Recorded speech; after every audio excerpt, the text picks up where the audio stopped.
ओम शांति। 25 दिसंबर 2025। बाप दादा के मधुर महावाक्य। मीठे बच्चे, तुम बहुत समय के बाद फिर से बाप से मिले हो, इसलिए तुम बहुत बहुत सिकीलधे हो। प्रश्न, अपनी स्थिति को एकरस बनाने का साधन क्या है? उत्तर, सदा याद रखो, जो सेकंड पास हुआ ड्रामा कल्प पहले भी ऐसे ही हुआ था। अभी तो निंदा स्तुति मान अपमान सब सामने आना है, इसलिए अपनी स्थिति को एकरस बनाने के लिए पास्ट का चिंतन मत करो। ओम शांति। रूहानी बच्चों प्रति रूहानी बाप समझा रहे हैं। रूहानी बाप का नाम क्या है? शिव बाबा। वह सब रूहों का बाप है। सब रूहानी बच्चों का नाम क्या है? आत्मा। जीव का नाम पड़ता है, आत्मा का नाम वही रहता है। यह भी बच्चे जानते हैं, सत्संग ढेर है। यह है सच्चा सच्चा सत्य का संग, जो सत्य बाप राजयोग सिखाकर हमको सतयुग में ले जाते हैं। ऐसे और कोई भी सत्संग व पाठशाला नहीं हो सकती है। यह भी तुम बच्चे जानते हो। सारा सृष्टि चक्र तुम बच्चों की बुद्धि में है। तुम बच्चे ही स्वदर्शन चक्रधारी हो। बाप बैठ समझाते हैं, यह सृष्टि चक्र कैसे फिरता है। किसको भी समझाओ तो चक्र के सामने खड़ा करो। अब तुम इस तरफ जाएंगे। बाप जीव आत्माओं को कहते हैं, अपने को आत्मा समझो। यह नई बात नहीं, जानते हो, कल्प कल्प सुनते हैं, अब फिर से सुन रहे हैं। तुम्हारी बुद्धि में कोई भी देहधारी बाप टीचर गुरु नहीं है। तुम जानते हो, विदेही शिव बाबा हमारा टीचर गुरु है, और कोई भी सत्संग आदि में ऐसी बात नहीं करते होंगे। मधुवन तो यह एक ही है। वो फिर एक मधुवन वृंदावन में दिखाते हैं। वह भक्ति मार्ग में मनुष्यों ने बैठ बनाए हैं। प्रैक्टिकल मधुबन तो यह है, तुम्हारी बुद्धि में है कि हम सतयुग त्रेता से लेकर पुनर्जन्म लेते लेते अभी संगम पर आकर खड़े हुए हैं। पुरुषोत्तम बनने के लिए हमको बाप ने आकर स्मृति दिलाई है। 84 जन्म कौन और कैसे लेते हैं वह भी तुम जानते हो। मनुष्य तो सिर्फ कह देते हैं, समझते कुछ नहीं। बाप अच्छी रीति समझाते हैं। सतयुग में सतो प्रधान आत्माएं थी, शरीर भी सतो प्रधान थे। इस समय तो सतयुग नहीं है, यह है कलयुग। गोल्डन एज में हम थे, फिर चक्र लगाकर पुनर्जन्म लेते लेते हम आयरन एज में आ गए। फिर से चक्र जरूर लगाना है। अभी जाना है अपने घर। तुम सिकीलधे बच्चे हो ना। सिकीलधे उनको कहा जाता है जो गुम हो जाते हैं, फिर बहुत समय के बाद मिलते हैं। तुम 5000 वर्ष के बाद आकर मिले हो।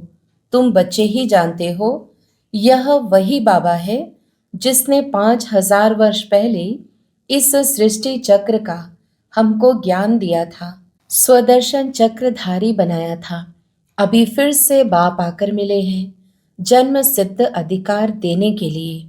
यहाँ बाप रियलाइज कराते हैं। इसमें आत्मा के 84 जन्मों की भी रियलाइजेशन आ जाती है। यह सब बाप बैठ समझाते हैं, जैसे 5000 वर्ष पहले भी समझाया था। मनुष्य को देवता या कंगाल को सिरताज बनाने के लिए। तुम समझते हो, हमने 84 पुनर्जन्म लिए हैं। जिन्होंने नहीं लिए हैं वह यहाँ सीखने के लिए आएंगे भी नहीं। कोई थोड़ा समझेंगे, नंबरवार तो होते हैं ना। अपने अपने घर गृहस्थ में रहना है। सब तो यहाँ नहीं आकर बैठेंगे। रिफ्रेश होने वह आएंगे जिनको बहुत अच्छा पद पाना होगा। कम पद वाले जास्ती पुरुषार्थ भी नहीं करेंगे। यह ज्ञान ऐसा है, थोड़ा भी पुरुषार्थ किया तो वह व्यर्थ नहीं जाएगा, सजा खाकर आ जाएंगे। पुरुषार्थ अच्छा करते तो सजा भी कम होती। याद की यात्रा बिगर विकर्म विनाश नहीं होंगे। यह तो घड़ी घड़ी अपने को याद कराओ। कोई भी मनुष्य मिले, पहले तो उनको यह समझाना है, अपने को आत्मा समझो। यह नाम तो पीछे शरीर पर मिले हैं, किसको बुलाएंगे शरीर के नाम पर। इस संगम पर ही बेहद का बाप रूहानी बच्चों को बुलाते हैं। तुम कहेंगे रूहानी बाप आया है, बाप कहेंगे रूहानी बच्चे। पहले रूह फिर बच्चों का नाम लेते हैं। रूहानी बच्चों, तुम समझते हो रूहानी बाप क्या समझाते हैं। तुम्हारी बुद्धि जानती है शिव बाबा इस भागीरथ पर विराजमान है। हमको वही सहज राजयोग सिखा रहे हैं, और कोई मनुष्य मात्र नहीं जिसमें बाप आकर राजयोग सिखाए। वह बाप आते ही हैं पुरुषोत्तम संगम युग पर, और कोई भी मनुष्य कभी ऐसे कह न सके, समझा न सके। यह भी तुम जानते हो, यह शिक्षा कोई इस बाप की नहीं। इनको तो यह मालूम नहीं था कि कलयुग खत्म हो, सतयुग आना है। इनका अब कोई देहधारी गुरु नहीं है, और तो सब मनुष्य मात्र कहेंगे हमारा फलाना गुरु है, फलाना ज्योति ज्योत समाया। सबके देहधारी गुरु हैं, धर्म स्थापक भी देहधारी हैं। यह धर्म किसने स्थापन किया? परमपिता परमात्मा त्रिमूर्ति शिव बाबा ने ब्रह्मा द्वारा स्थापन किया है। इनके शरीर का नाम ब्रह्मा है। क्रिश्चियंस लोग कहेंगे क्राइस्ट ने यह धर्म स्थापन किया। वह तो देहधारी है, चित्र भी है। इस धर्म के स्थापक का चित्र क्या दिखाएंगे? शिव का ही दिखाएंगे। शिव के चित्र भी कोई बड़े कोई छोटे बनाते हैं। है तो वह बिंदी ही, नाम रूप भी है, परंतु अव्यक्त है। इन आँखों से ही नहीं देख सकते। शिव बाबा, तुम बच्चों को राज्य भाग्य देकर गए हैं, तब तो याद करते हैं ना। शिव बाबा कहते हैं मन मना भव, मुझ एक बाप को याद करो। किसकी स्तुति नहीं करनी है? आत्मा की बुद्धि में कोई देह याद न आए, यह अच्छी रीति समझने की बात है। हमको शिव बाबा पढ़ाते हैं, सारा दिन यह रिपीट करते रहो। शिव भगवान उवाच, पहले पहले तो अल्फ ही समझना पड़े, यह पक्का नहीं किया और बेते बताई तो कुछ भी बुद्धि में बैठेगा नहीं। कोई कह देते यह बात तो राइट है, कोई कहते इस समझने में तो टाइम चाहिए, कोई कहते विचार करेंगे। किस्म किस्म के आते हैं। यह है नई बात। परमपिता परमात्मा शिव आत्माओं को बैठ पढ़ाते हैं। विचार चलता है क्या करें जो मनुष्यों को यह समझ में आ जाए। शिव ही ज्ञान का सागर है। आत्मा को ज्ञान का सागर कैसे कहते हैं जिसको शरीर ही नहीं है? ज्ञान का सागर है तो जरूर कभी ज्ञान सुनाया है, तब तो उनको ज्ञान सागर कहते हैं। ऐसे ही क्यों कहेंगे? कोई बहुत पढ़ते हैं तो कहा जाता है यह तो बहुत वेद शास्त्र पढ़े हैं, इसलिए शास्त्री अथवा विद्वान कहा जाता है। बाप को ज्ञान का सागर अथॉरिटी कहा जाता है। जरूर होकर गए हैं। पहले तो पूछना चाहिए अभी कलयुग है या सतयुग, नई दुनिया है या पुरानी दुनिया। एम ऑब्जेक्ट तो तुम्हारे सामने खड़ा है। यह लक्ष्मी नारायण अगर होते तो उन्हों का राज्य होता। यह पुरानी दुनिया कंगालपना ही नहीं होता। अभी तो सिर्फ इन्हों के चित्र हैं, मंदिर में मॉडल्स दिखाते हैं। नहीं तो उन्हों के महल बगीचे आदि कितने बड़े बड़े होंगे। सिर्फ मंदिर में थोड़े ही रहते होंगे। प्रेसिडेंट का मकान कितना बड़ा है। देवी देवता तो बड़े बड़े महलों में रहते होंगे। बहुत जगह होगी, वहाँ डरने आदि की बात ही नहीं होती। सदैव फुलवाड़ी रहती है, कांटे होते ही नहीं। वह है ही बगीचा। वहाँ तो लकड़ियाँ आदि जलाते नहीं होंगे। लकड़ियों में धुआं होता है तो दुख फील होता है। वहाँ हम बहुत थोड़े टुकड़े में रहते हैं, पीछे वृद्धि को पाते जाते हैं। बहुत अच्छे अच्छे बगीचे होंगे, खुशबू आती रहेगी। जंगल होगा ही नहीं। अभी फीलिंग आती है, देखते तो नहीं है। तुम ध्यान में बड़े बड़े महल आदि देख आते हो, वह तो यहाँ बना नहीं सकते। साक्षात्कार हुआ फिर गुम हो जाएगा। साक्षात्कार किया तो है ना। राजाएं प्रिंस प्रिंसेस होंगे, बहुत रमणीक स्वर्ग होगा। जैसे यहाँ मैसूर आदि रमणीक है, ऐसे वहाँ बहुत अच्छी हवाएं लगती रहती है, पानी के झरने बहते रहते हैं। आत्मा समझती है हम अच्छी अच्छी चीजें बनाएं। आत्मा को स्वर्ग तो याद आता है ना। तुम बच्चों को रियलाइज होता है क्या क्या होगा, कहाँ हम रहते होंगे। इस समय यह स्मृति रहती है। चित्रों को देखो, तुम कितने खुश नसीब हो। वहाँ दुख की कोई बात नहीं होगी। हम तो स्वर्ग में थे, फिर नीचे उतरे, अब फिर स्वर्ग में जाना है। कैसे जाएं? रस्सी में लटक कर जाएंगे क्या? हम आत्माएं तो रहने वाली है शांति धाम की। बाप ने स्मृति दिलाई, अब तुम फिर देवता बन रहे हो और दूसरों को बना रहे हो। कितने घर बैठे भी साक्षात्कार करते हैं। बांधेलियों ने कभी देखा थोड़ी है कैसे आत्मा को उछल आती है। अपना घर नजदीक आने से आत्मा को खुशी होती है। समझते हैं बाबा हमको ज्ञान देकर श्रृंगारने आए हैं। आखिरी ने एक दिन अखबारों में भी पड़ेगा। अभी तो स्तुति निंदा मान अपमान सब सामने आता है। जानते हैं कल पहले भी ऐसे हुआ था। जो सेकंड पास हो गया उसका चिंतन नहीं करना होता। अखबारों में कल पहले भी ऐसे पढ़ा था। फिर पुरुषार्थ किया जाता है। हंगामा तो जो हुआ था सो हो गया, नाम तो हो गया ना। फिर तुम रिस्पॉन्ड करते हो। कोई पढ़ते हैं, कोई नहीं पढ़ते हैं। फुर्सत नहीं मिलती और कामों में लग जाते हैं। अभी तुम्हारी बुद्धि में है। यह बेहद का बड़ा ड्रामा है। टिक टिक चलती रहती है, चक्र फिरता रहता है। एक सेकंड में जो पास हुआ फिर 5,000 वर्ष बाद रिपीट होगा। जो हो गया सेकंड बाद ख्याल में आता है यह भूल हो गई, ड्रामा में नोंद गया। कल्प पहले भी ऐसे ही भूल हुई थी, पास्ट हो गई। अब फिर आगे के लिए नहीं करेंगे। पुरुषार्थ करते रहते हैं।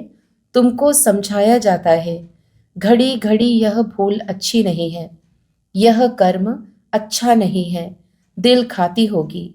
हमसे यह खराब काम हुआ। बाप समझाने देते हैं ऐसे नहीं करो, किसको दुख होगा। मना की जाती है। बाप बतला देते हैं यह काम नहीं करना। बिगर पूछे चीज उठाया उसको चोरी कहा जाता है। ऐसे काम मत करो, कड़वा मत बोलो। आजकल दुनिया देखो कैसी है। कोई नौकर पर गुस्सा किया तो वह भी दुश्मनी करने लग पड़ते हैं। वहां तो शेर बकरी आपस में क्षीर खंड रहते हैं। लून पानी और क्षीर खंड। सतयुग में सब मनुष्य आत्माएं आपस में क्षीर खंड रहती हैं और इस रावण की दुनिया में सब मनुष्य लून पानी है। बाप बच्चा भी लून पानी। काम महाशत्रु है ना। काम कटारी चलाए एक दो को दुख देते हैं। यह सारी दुनिया लून पानी है। सतयुगी दुनिया क्षीरखंड है। इन बातों से दुनिया क्या जाने। मनुष्य तो स्वर्ग को लाखों वर्ष कह देते हैं तो कोई बात बुद्धि में आ न सके। जो देवताएं थे उन्हों को ही स्मृति में आता है। तुम जानते हो यह देवता सतयुग में थे। जिसने 84 जन्म लिए हैं वही फिर से आकर पढ़ेंगे और कांटों से फूल बनेंगे। यह बाप की एक ही यूनिवर्सिटी है। इनकी ब्रांचेस निकलती रहती हैं। खुदा जब आएगा तब उनके खिदमतगार बनेंगे, जिनके द्वारा खुद खुदा राजा स्थापन करेंगे। तुम समझते हो हम खुदा के खिदमतगार हैं। वह जिस्मानी खिदमत करते हैं, यह रूहानी। बाबा हम आत्माओं को रूहानी सर्विस सिखला रहे हैं क्योंकि रूह ही तमो प्रधान बन गई है। फिर बाबा सतो प्रधान बना रहे हैं। बाबा कहते हैं मामेकम याद करो तो विकर्म विनाश होंगे। यह योग अग्नि है। भारत का प्राचीन योग गाया हुआ है ना। आर्टिफिशियल योग तो बहुत हो गए हैं। इसलिए बाबा कहते हैं याद की यात्रा कहना ठीक है। शिव बाबा को याद करते करते तुम शिवपुरी में चले जाएंगे। वह है शिवपुरी, वह विष्णुपुरी, यह रावणपुरी। विष्णुपुरी के पीछे है रामपुरी। सूर्यवंशी के बाद चंद्रवंशी है। यह तो कॉमन बात है। आधा कल्प सतयुग त्रेता, आधा कल्प द्वापर कलयुग। अभी तुम संगम पर हो, यह भी सिर्फ तुम जानते हो। जो अच्छी रीति धारणा करते हैं वह दूसरे को भी समझाते हैं। हम पुरुषोत्तम संगम युग पर हैं। यह किसकी बुद्धि में याद रहे तो भी सारा ड्रामा बुद्धि में आ जाए, परंतु कलयुगी देह के संबंधी आदि याद आते रहते हैं। बाप कहते हैं तुमको याद करना है एक बाप को, सर्व का सद्गति दाता, राजयोग सिखलाने वाला एक ही है। इसलिए बाबा ने समझाया है। शिव बाबा की ही जयंती है जो सारी दुनिया को पलटाते हैं। तुम ब्राह्मण ही जानते हो। अभी हम पुरुषोत्तम संगम युग पर हैं। जो ब्राह्मण हैं उनको ही रचयिता और रचना का ज्ञान बुद्धि में है। अच्छा, मीठे मीठे सिकीलदे बच्चों प्रति माता पिता बाप दादा का याद प्यार और गुड मॉर्निंग। रूहानी बाप की रूहानी बच्चों को नमस्ते। हम रूहानी बच्चों की भी रूहानी माता पिता बाप दादा को याद प्यार, गुड मॉर्निंग और नमस्ते। धारणा के लिए मुख्य सार। पहला, कोई भी ऐसा कर्म नहीं करना है जिससे किसी को दुख हो। कड़वे बोल नहीं बोलने हैं। बहुत बहुत क्षीरखंड होकर रहना है। दूसरा, किसी भी देहधारी की स्तुति नहीं करनी है। बुद्धि में रहे हमको शिव बाबा पढ़ाते हैं, उस एक की ही महिमा करनी है। रूहानी खिदमतगार बनना है। वरदान, शुद्ध संकल्प के व्रत अर्थात दृढ़ता द्वारा वृत्ति का परिवर्तन करने वाले दिल तख्त नशीन भव। विस्तार, बाप दादा का दिल तख्त इतना प्योर है जो इस तख्त पर सदा प्योर आत्माएं ही बैठ सकती हैं। जिनके संकल्प में भी अपवित्रता या अमर्यादा आ जाती है, वो तख्त नशीन के बजाय गिरती कला में नीचे आ जाते हैं। इसलिए पहले शुद्ध संकल्प के व्रत द्वारा अपनी वृत्ति का परिवर्तन करो। वृत्ति परिवर्तन से भविष्य जीवन रूपी सृष्टि बदल जाएगी। शुद्ध संकल्प व दृढ़ संकल्प के व्रत का प्रत्यक्ष फल है ही सदा काल के लिए बाप दादा का दिल तख्त। स्लोगन, जहाँ सर्व शक्तियाँ साथ है वहाँ निर्विघ्न सफलता है ही। अव्यक्त इशारे, अब संपन्न व कर्मातीत बनने की धुन लगाओ। अंतवाहक स्थिति अर्थात कर्म बंधन मुक्त कर्मातीत स्थिति का वाहन अर्थात अंतिम वाहन, जिस द्वारा ही सेकंड में साथ में उड़ेंगे। इसके लिए सर्व हदों से पार बेहद स्वरूप में बेहद के सेवाधारी सर्व हदों के ऊपर विजय प्राप्त करने वाले विजयी रत्न बनो। तब ही अंतिम कर्मातीत स्वरूप के अनुभवी स्वरूप बनेंगे। अच्छा, ओम शांति।